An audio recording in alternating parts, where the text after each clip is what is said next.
एंडोमेट्रियोसिसला surgery गरजेची आहे का? सर्जरी करण्याची एंडोमेट्रियोसिसला गरज तेव्हा असते जेव्हा एंडोमेट्रियोसिस हे डीप इन्फिल्ट्रेटिंग एंडोमेट्रियोसिस असतं, म्हणजे ते कुठेपर्यंत पसरलेलं आहे त्याच्यावर हा निर्णय घेतला जातो की सर्जरी करून पेन मॅनेजमेंट होईल का.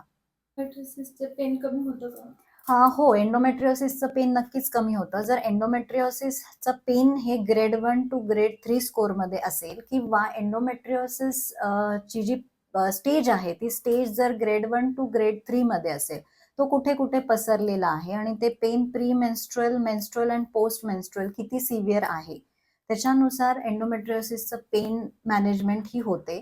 आणि इंटिग्रेटेड सायन्समध्ये अशा काही थेरपीज आहेत की ज्याच्यामध्ये तुम्ही कम्प्लिटली एंडोमेट्रियोसिस पेन फ्री होऊ शकतात.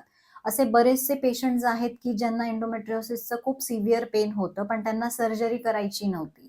एंडोमेट्रोसिसमुळे पिरियडमध्ये खूप पेन होतो. म्हणजे पेन इतका भयंकर प्रमाणात होता की मला सहन करण्याच्या पलीकडे होता.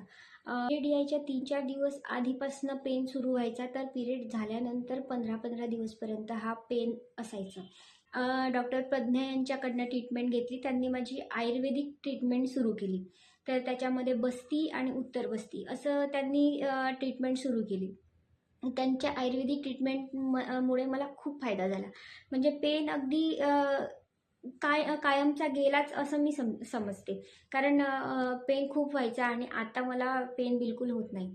आयुर्वेदिक ट्रीटमेंटने किती आपण पेन हे मॅनेज करू शकतो? Which is completely possible. Endometriosis treatment ही आयुर्वेद शास्त्राने किंवा इंटिग्रेटेड इंटरव्हेन्शन केल्यानंतर हे कम्प्लिटली पेन फ्री होऊ शकते. ज्या पेशंटना सर्जरीची गरज नाही आणि त्यांना पेन नको आहे एंडोमेट्रियोसिसचं, त्यांनी ही ट्रीटमेंट घेतली तरी त्यांना कम्प्लिटली रिलीफ मिळू शकतो. Myself, Dr. Pradnya, consultant Ayurveda physician at Gynovita Fertility and Wellness Clinic. Non-invasive pain management in endometriosis is completely possible, and there are so many patients who are living a pain-free menstrual cycle even though they are suffering with the endometriosis.